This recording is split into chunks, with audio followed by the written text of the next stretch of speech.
This is Real News Media TV, coverage you can trust. Please like, share, subscribe, and hit the notification bell. Select all for daily news updates.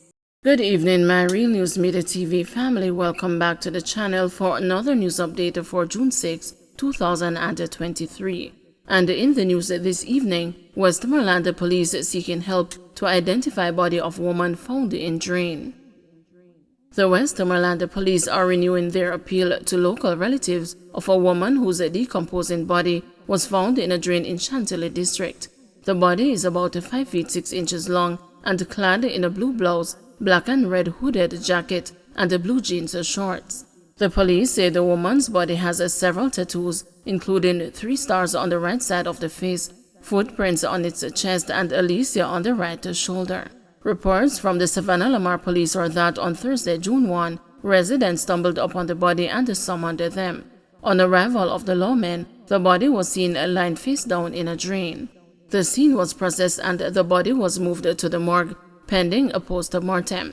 Detectives are asking anyone who may be able to identify the body to contact the Savannah Lamar Police Criminal Investigations Branch at 876-955-2758, Police 119 emergency number, or the nearest police station. Taxi operator charged for Mobile double murder. The police have charged a man in relation to a double murder in Montego Bay, St. James last month. Charged with murder and a conspiracy to commit murder is 25-year-old taxi operator Ronaldo Linton, otherwise called the Short Boss, of Pitford Retirement in the parish. Linton is charged for the murder of 31-year-old Ramon McFarlane, otherwise called the Brown Man, of Industry District, and the 27-year-old Ayade Gooden, otherwise called the Civil, of Estuary Scheme, both in St. James. The Barnon Street Police report that about 3:20 p.m. on Saturday, May 20, McFarlane and Gooden were traveling in a Toyota Probox motor car, and on reaching the intersection of Harbor Street and Union Street, they were pounced upon by unknown assailants who opened gunfire, hitting them. Lawmen on duty in the area heard the explosions and went to investigate.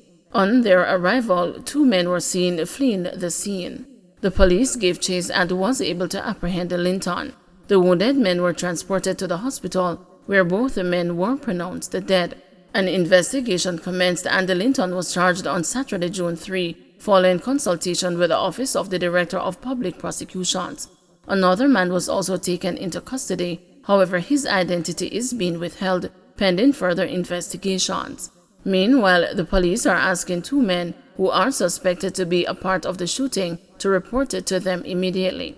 They are known as Mojo and Keno, both of Pitford, Granville in St. James. Cecil Garden, St. Catherine tents following murder of alleged Don.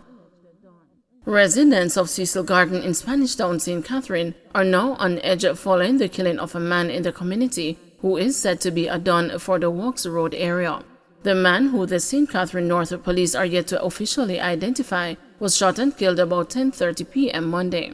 Residents say they heard loud explosions, and after the shooting subsided, the body of the deceased was seen lying on its back with gunshot wounds to the head.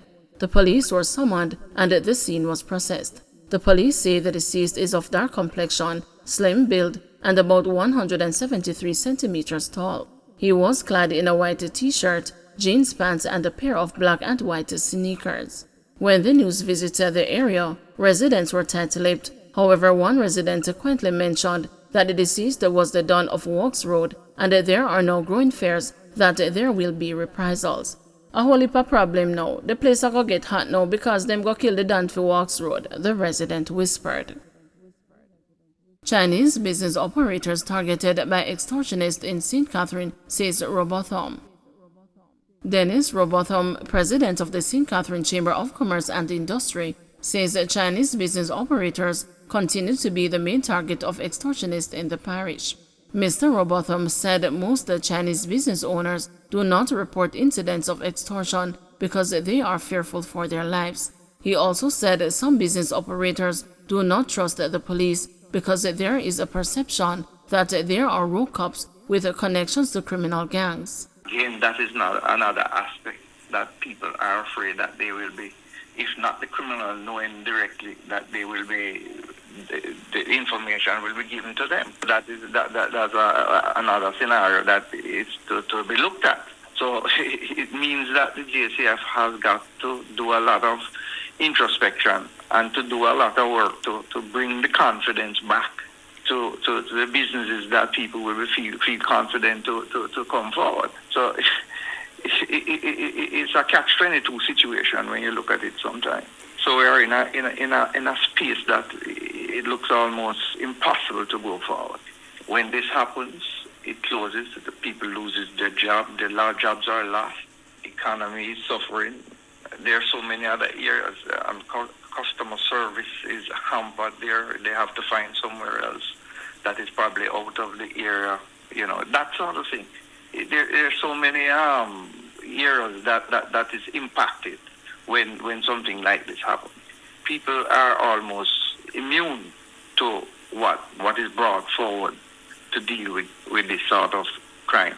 But we have to find something comprehensive. I mean, other countries, New York, other places that have had problems with bigger societies and numbers in terms of population, seem to be able to have, curbed their problems.